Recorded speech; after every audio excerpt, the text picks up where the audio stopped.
Hello everyone, this is Julia Lopez here, and this Speak Up and Lead Talks, the place for sexy and savvy conversations. And today I am so happy that I have a bud with me. She is in the same mission as I am on communication, public speaking, and she called herself the Public Speaking Jedi. So you can see how powerful she is. She is Cecile Bastien. She's from France and she lives in Switzerland. And we met through Toastmasters. So we have here a long journey together already.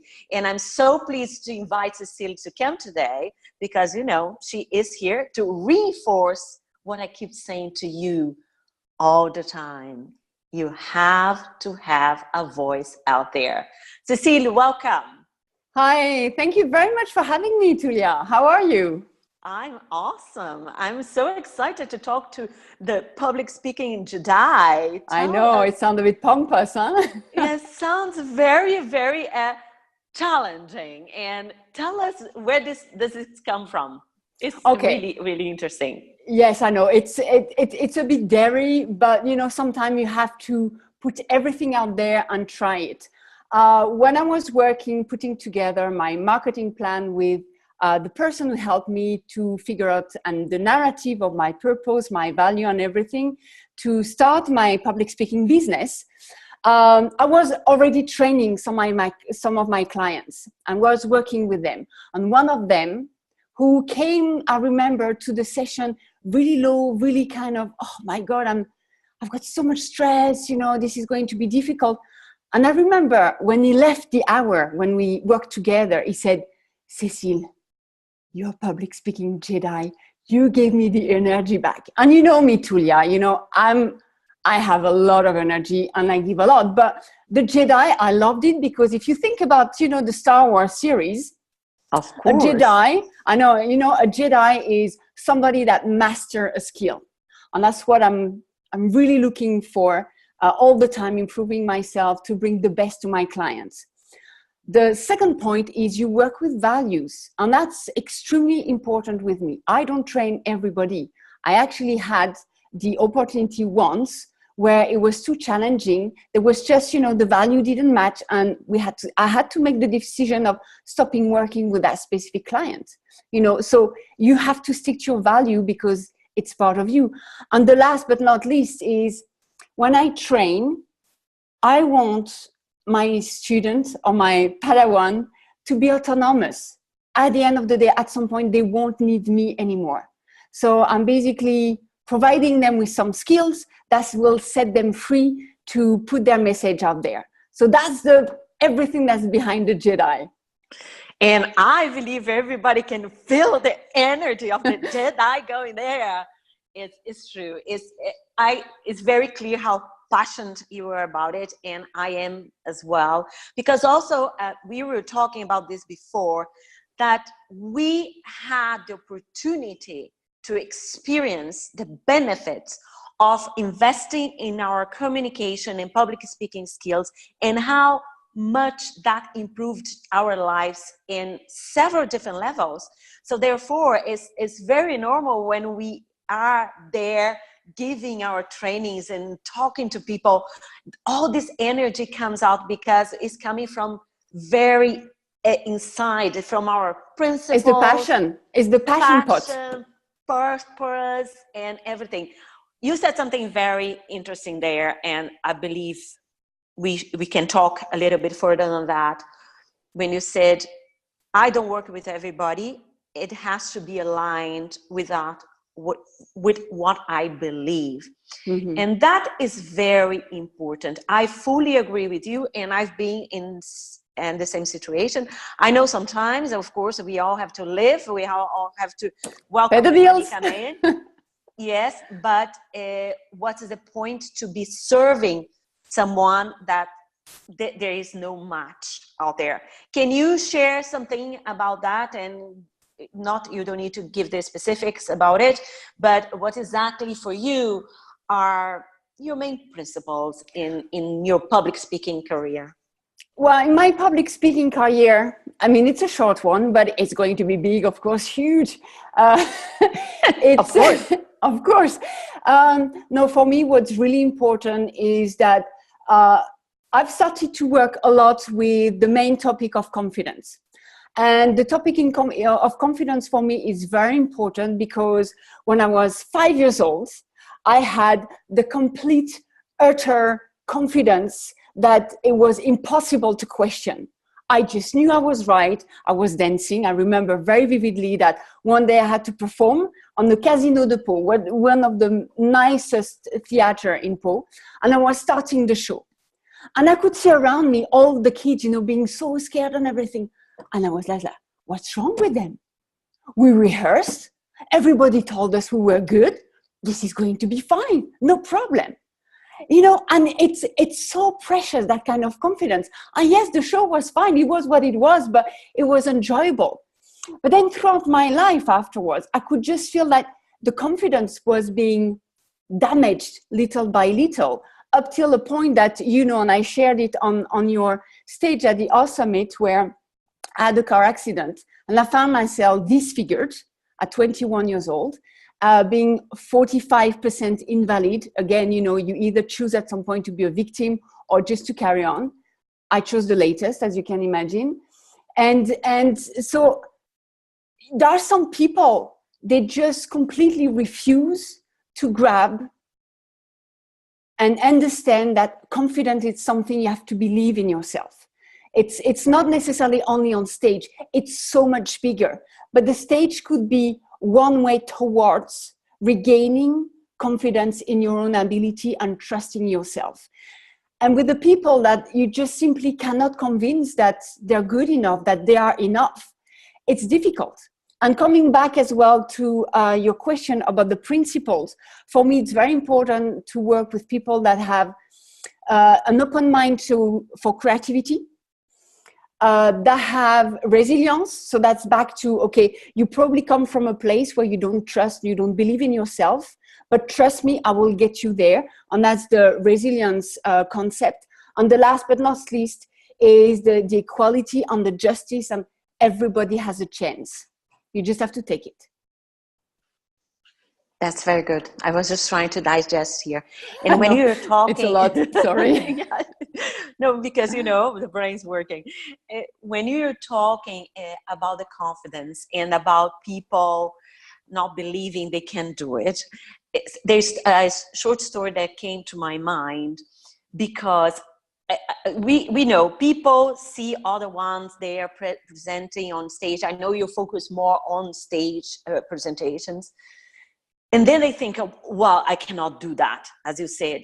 But they forget that the key is preparation. I've been in an event, that's the story. Then I was sitting with someone, it was a Toastmaster event. And then we have this guy, is very spontaneous. So he's the one you call for table topics. So for the ones who don't know, table topics is impromptu speech, like improvised. You don't prepare, you just call and come and just tell a story. So this guy, you always called him because he always had a story on his pocket. And I had a new Toastmasters, a new member sitting beside me, and she told me, wow, I wish I could just go there and just deliver something just amazing like he does. And I said, yes, this just amazing delivery took him maybe just 15 years. So yeah, I know. That's it. I know. And I think, and you do have to reframe constantly, people's expectation. You can't snap your finger and that's it. No, it's preparation, is practice and practice and practice again. And that's what makes the difference. And at the very early stage when I was doing public speaking, I would completely over-rehearse. I would not know when to stop rehearsing, because I thought if anything goes wrong, I know everything so well, I will be able to face everything. And it's true. And I can't stop, I've got a completely new keynote that I'm delivering next week. Every day, every night, I go through the intro, the conclusion, and then what if I were to do this and that. non-stop. But you know what? I love it. I think everybody can see. But also the important thing here is that everybody's different. And my way of working in my speeches, for example, it starts everything in my head. I have everything there. And then I write down to have something there, to have to make sure I have the correct structure. Yeah, but then I start talking. I read it, I record it sometimes to listen to it, and then I start listening and I start telling my story. So then I forget about it.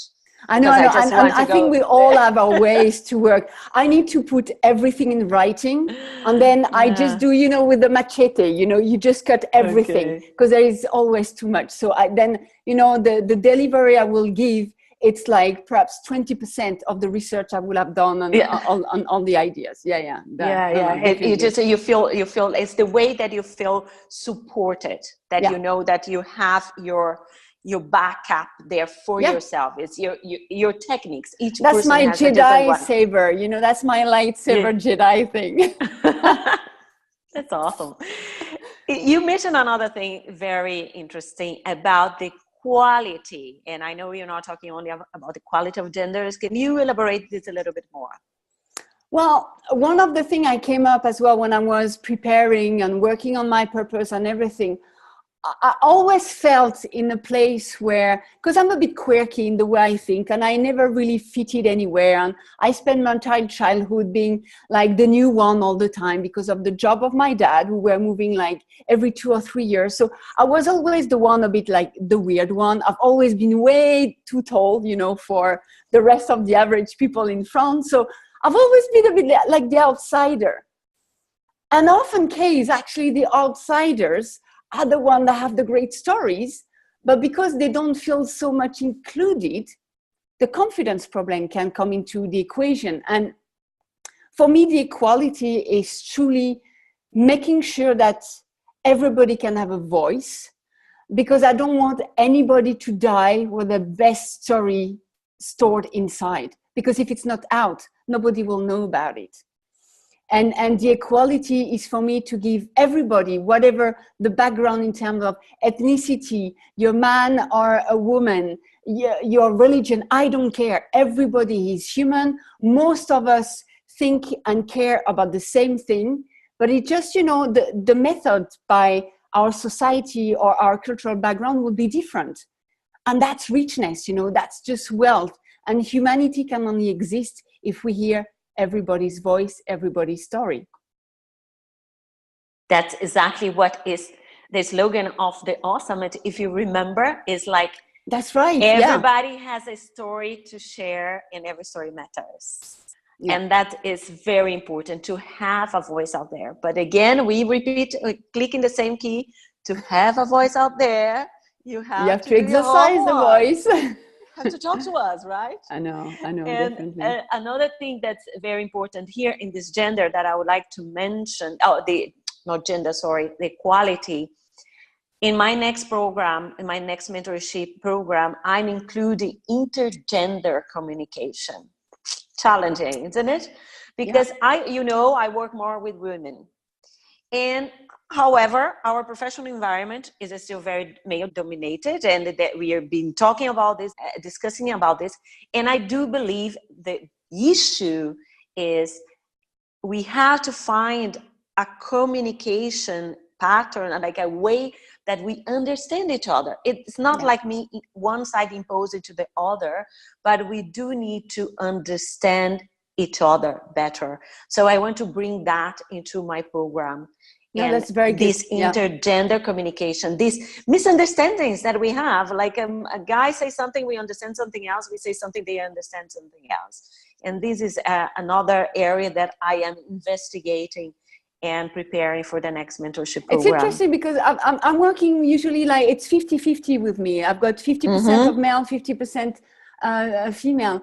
And it's very interesting because what I've noticed is with my female client, there is some nurturing. There is some like encouragement they've never heard, or never allowed themselves to be heard and really take that on board truly and take the time to embrace the encouragement. Whereas the guys, they don't question twice.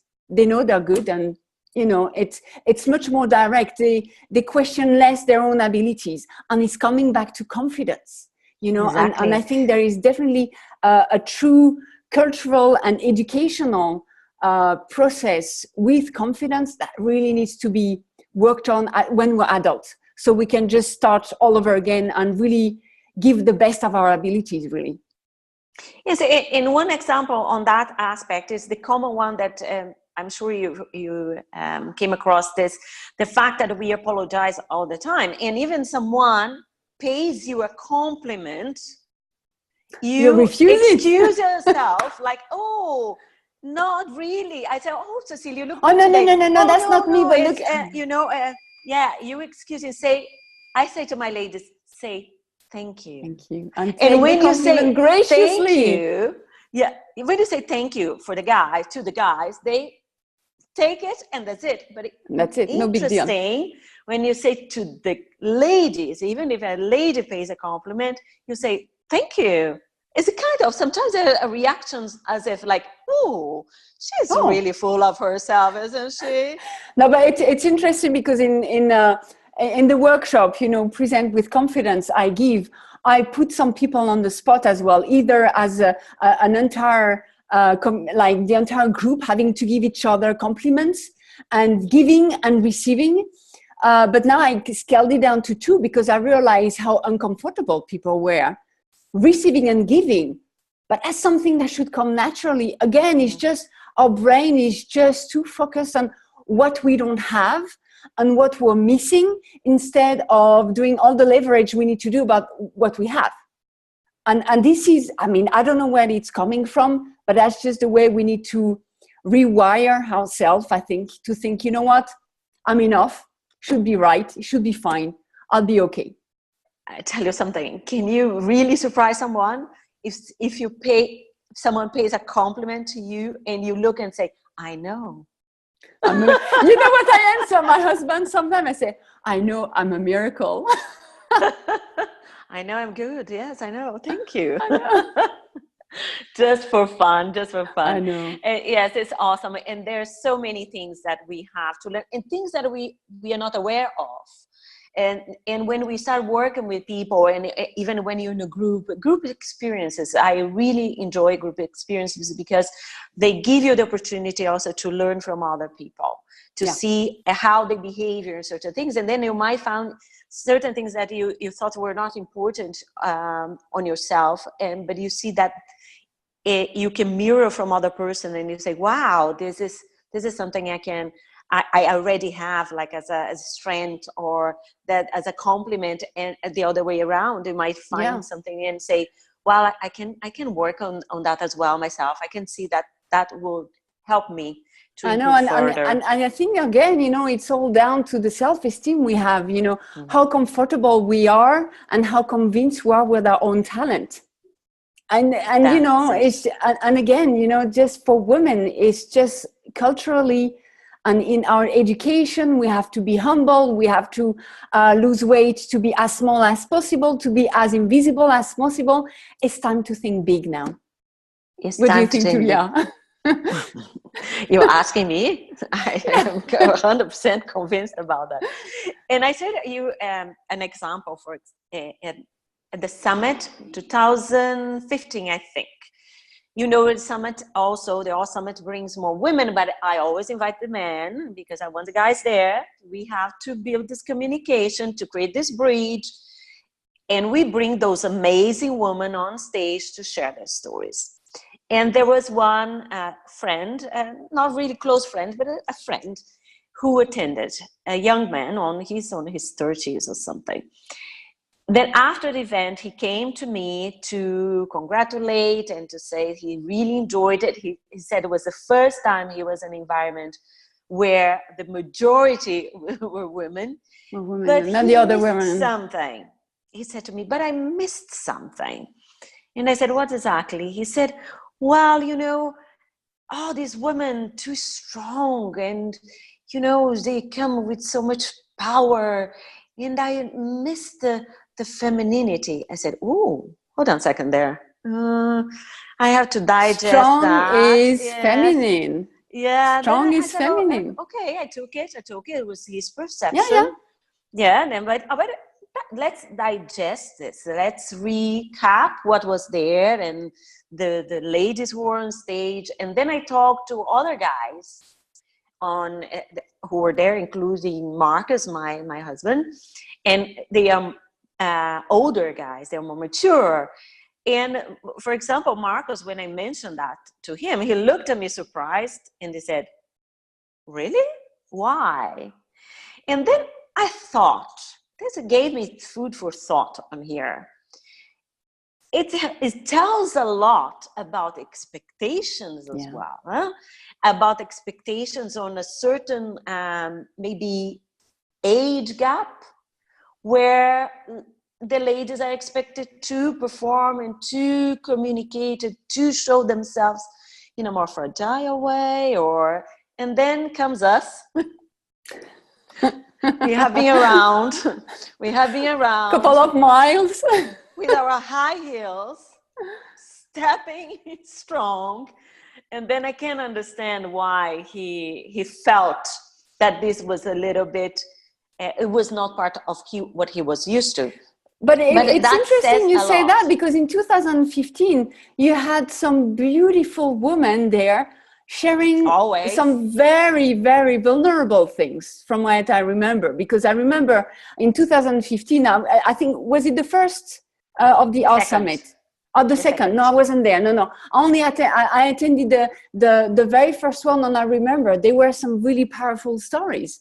And you had both. You had vulnerability, people that just went through some really, really terrible things, and seeing them strong and survivors, and it's beautiful.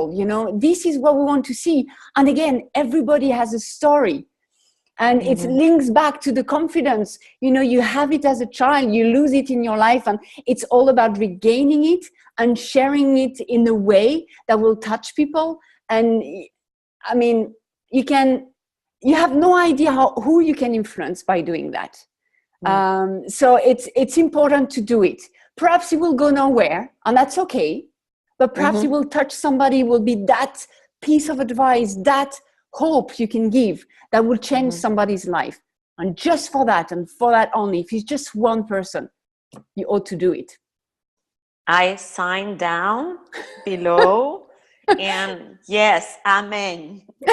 That's absolutely true. And this is why that's all the purpose behind the Awesome too, because from our own experiences, we go out there, there's still more male voices out there.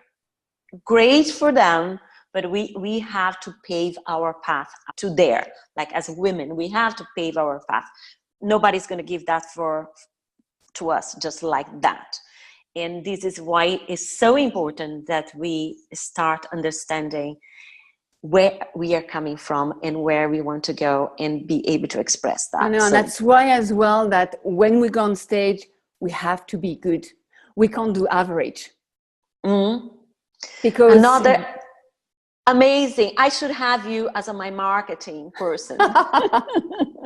No, but again, as you said at the beginning, there are a lot of things that we have in common. We have the passion. Because we have the passion, we don't go for average.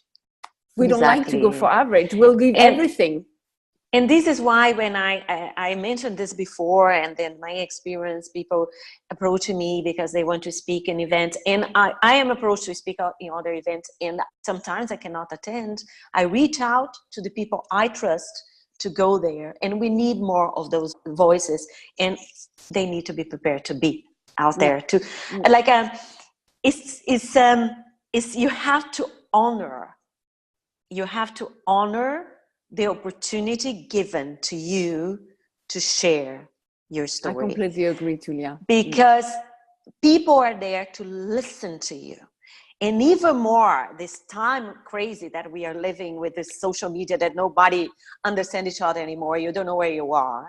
That's when everybody needs like maturity, emotional maturity, and that's lacking in social media. It is such a privilege nowadays, such a privilege to have people there sitting, Yes. looking at you, to listen to you. They came to that event to listen to you. And your job is to get them, and if you don't get them, give at the beginning, always give. Yes, yeah, and give, exactly. Oh, we can talk here forever. I know. Yeah, I'm sure. Hopefully, your listeners won't be falling asleep. I don't think so. I think there is far too much energy in here. I don't think so. No. They have to. We have to provide them with more. I know. I believe so. We have to be little Jedis. Of course, absolutely. And now, yes, action. We talked about action. What we should do. What do your special action tips for them? Okay, action tip, again, I'm bringing back to the confidence because that's the little bit of the flavor we want to give as well to this talk. Action, do it, take the plunge, swim. You may fail, but there will always be a hand to pick you up and dry you, prepare you again, give you a bit of, information on the technique you may need, but do it. Face an audience, face the boardroom, face colleagues, just do it. Always try to do it. And to build up your confidence, it's easy. All you need to do is prepare carefully. And that's 95% of your confidence factor. That's your mojo. If you prepare carefully, you will be fine. If you practice more and more, you will be great. And if you do it with your heart, you will be fantastic. Prepare, practice, and just do it. Yeah, just do it. And then get some people around you that you trust that can give you feedback. You don't need somebody to tell you that was terrible. You were completely worthless. You don't need that because that's not going to make you grow.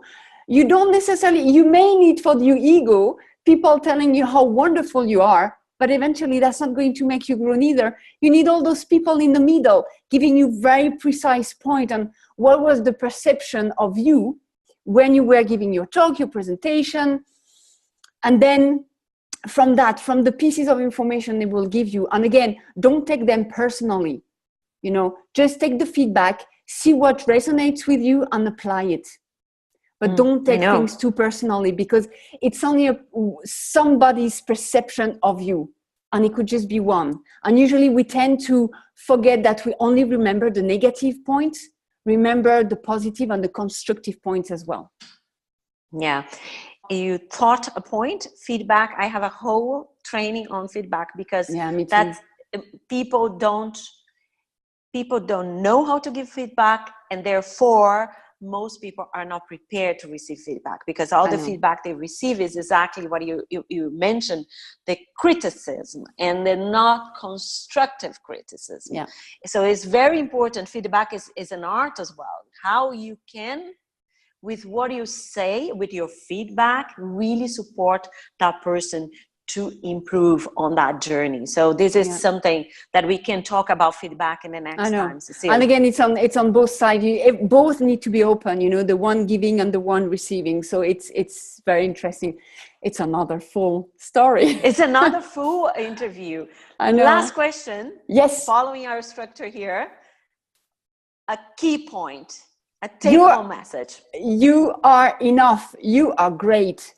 You are enough. And that's me. A beautiful. Thank you very much. You're saying thank you gracefully. I know. No, but this is this talk. When I was doing a lot of research on confidence, I came across Brené Brown.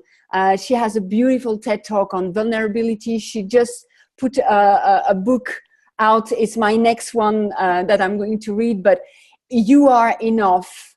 You can't say that enough to yourself every morning. And if I want to give one more key message, when you are having a terrible day, write in a piece of paper, you are great, and put it in your shoes and have that with you all day long. And remember, you're great, you are enough. Thank you for the reminder, Cecile. I will remember. And you know what? You were great. And you are enough. Thank you, Tulia. You're great too. It was awesome talking to you. Thank you so much for being here with us and everybody who will be listening to this video. It was my pleasure. It was great. Fantastic. Yes, and we will definitely come back into this conversation, into other areas of public speaking and communication. Let's have a commitment on that. Yes, definitely. I'm in. Okay, I'm in too. Thank you so much. And for everybody there, this is Cecile Bastien here, and Speak Up and Lead Talks, the place for sexy and savvy conversations. And I will leave with you all the information about Cecile, so you can reach her out. She's going to be very happy to be in touch with you. Bye for now. Bye-bye.